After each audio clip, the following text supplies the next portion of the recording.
আমি সুকান্ত। আজ আমি তোমাদের রায়মার্টিন প্রশ্নবিচিত্রা থেকে সপ্তম শ্রেণীর বাংলার ৮ নাম্বার মডেল সেটটি সলভ করে দেখাবো। First unit test ৮ number model set. তো চলো শুরু করা যাক। দেখো ১ নাম্বার, গণেশের বড় ছেলের বয়স ১৭৪ বছর। ২ নাম্বার দেখো, পাগলা গণেশ কলকাতার সায়েন্স কলেজে পড়াতেন মাইক্রো ইলেকট্রনিক্স। ৩ নাম্বার দেখো, কলা ভবনের অধ্যক্ষ ছিলেন নন্দলাল বসু। ৪ নাম্বার দেখো, মধুহীন করোনাগো তব মনঃ কোকনদে, এখানে মধু বলতে বোঝানো হয়েছে কবি মধুসূদনকে। ৫ নাম্বার দেখো, ২১-এর আন্দোলন যে মাতৃভাষার জন্য হয়েছিল বাংলা ভাষা। তারপরে দেখো ৬ number, my native land good night উক্তিটি বাইরনের। তারপরে দেখো ৭ নাম্বার, হরতাল শব্দটি কোন শ্রেণীর? গুজরাটি। তারপরে দেখো ৮ নাম্বার, নোনা আতা পেপে এই শব্দগুলি কোন ভাষা থেকে এসেছে? এই শব্দগুলি পর্তুগিজ থেকে এসেছে। ২-১ দেখো, গণেশের স্ত্রী কোথায় কাজ করেন? ক্যালিফোর্নিয়া মহাকাশ গবেষণা কেন্দ্রে কাজ করেন। ২-২, রামকিঙ্কর বেইজ ছোটোবেলায় কিভাবে তুলি বানাতেন?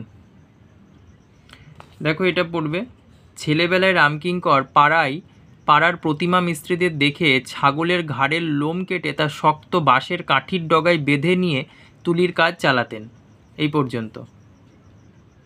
৩ নাম্বার দেখো, সেই আমার দেশ মাঠ বন নদী ২ বঙ্গ মিলিয়ে ৩টি অরণ্যের নাম লেখো। দেখো অরণ্য হচ্ছে সুন্দরবন, জলদাপাড়া, গরুমরা, পার্বত্য চট্টগ্রামের ভোলা ও মধুমতি। তারপরে দেখো ২-৪, রং তুলিরা বেজায় খুশি কেন? Page number ৫২, ১১.৫। দেখো রং তুলিরা বেজায় খুশি, তার কারণ সকালবেলায় প্রকৃতির মনোহর রূপে তারা আবিষ্ট হয়ে মনের আনন্দে রঙিন চিত্র অঙ্কনে মত্ত হয়ে ওঠে। প্রকৃতির মধ্যে তারা যেন ছবির সমস্ত রসদ খুঁজে পায়। প্রকৃতি মা যেন রঙের সম্ভার নিয়ে হাজির হন। তারপর দেখো ২-৫, চিনবে তারা ভুবনটাকে, কারা কিভাবে ভুবনটাকে চিনবে? দেখো ৭ নাম্বার পেজে পেয়ে যাবে, ১.৩ এই পর্যন্ত লিখবে, চিনবে তারা ভুবনটাকে, কারা কিভাবে ভুবনটাকে চিনবে। ২-৬ দেখো, আম্মা নারকেলের কোন মিষ্টি তৈরি করেছিল? দেখো নারকোল চিড়ে তৈরি করেছিল। ৭ নাম্বার দেখো, সোনা টিয়ার সঙ্গে মাকুর কোথায় দেখা হয়েছিল? গাছের নিচে ছোট্ট নদীর ধারে। ২-৮ দেখো, হ্যান্ডবিলে কি লেখা ছিল? মাকু সম্বন্ধে বিশেষ বিজ্ঞপ্তি। ২-৯, জানোয়াররা জল খেতে আসছে। কোন কোন জানোয়াররা জল খেতে এসেছিল? ঘোড়া, বাদর, ছাগল, তারপর দেখো ভাল্লুক, কুকুর। ২-১০ দেখো, কালিয়ার বনে কি কি আছে বলে সোনাটিয়া বলেছিল? দেখো কালিয়ার বনে কি কি আছে বলে সোনাটিয়া বলেছিল? বড় বড় লাল, নীল, বেগুনি প্রজাপতি ও কাঠঠোকরা পাখি আছে বলে সোনাটিয়া বলেছিল। তারপরে ২-১১ দেখো, বাংলায় ব্যবহৃত দুটি মুন্ডমাল শব্দের উদাহরণ দাও। দেখো IPL, আর একটা দেখো প ব ম শি প, অর্থাৎ পশ্চিমবঙ্গ মধ্য শিক্ষা পর্ষদ। এটা সংক্ষেপে লেখা আছে প ব ম শি প, পশ্চিমবঙ্গ মধ্য শিক্ষা পর্ষদ।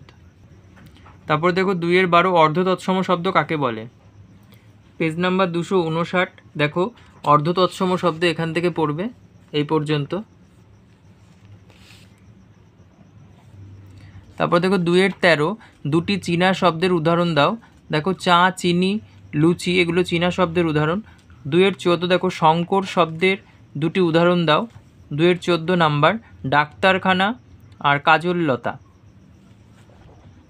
৩-১ দেখো, ভিজুয়াল আর্টে আমার প্রথম বর্ণ পরিচয়।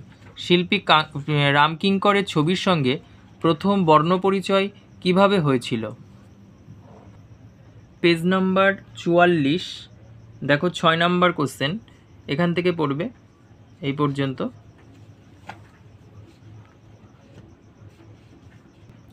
৩-২ দেখো, পাগলা গণেশ গল্পে যে সকল উড়ানযন্ত্রের উল্লেখ আছে সেগুলির পরিচয় দাও।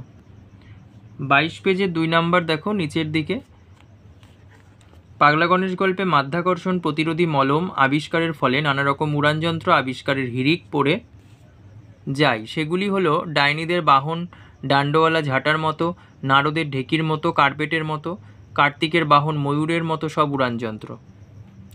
তারপর দেখো অথবা কুতুব মিনার পৃথিবীর সর্বশ্রেষ্ঠ মিনার, এই মিনারটির দুটির বিশিষ্টতা উল্লেখ করো। 68 পেজের 3.1 দেখো এখান থেকে পড়বে কুতুব মিনার পৃথিবীর সর্বশ্রেষ্ঠ মিনার। দেখো এদিকে 3, 4, 5 করে আরও লেখা আছে এই পর্যন্ত, কিন্তু এখানে দুটো বলেছে, দুটো লিখবে। তারপরে দেখো 3.3 কবির নিজেকে বঙ্গভূমির দাস বলার মধ্য দিয়ে তার কোন মনোভাবের পরিচয় মেলে। পেয়ে যাবে 27 পেজের 8 নাম্বার কোশ্চেন, এখান থেকে পড়বে। দেখো কবি নিজেকে বঙ্গভূমির দাস বলার মধ্য দিয়ে বঙ্গভূমির প্রতি তার অকৃত্রিম ভালোবাসা ও শ্রদ্ধাপূর্ণ মনোভাবের পরিচয় মেলে। তারপরে দেখো 3.4 ইতিহাস থমকে দাঁড়িয়ে লিখে নিল সব, ইতিহাস থমকে দাঁড়িয়ে কি লিখে নিল। দেখো 35 পেজের 8.7 এখান থেকে লিখবে 21শে ফেব্রুয়ারি পুলিশের গুলিতে মৃত শহীদদের কথা এবং বাংলা ভাষার সম্মান রক্ষার জন্য মানুষের প্রতিবাদের কথা লিখে নিল ইতিহাস।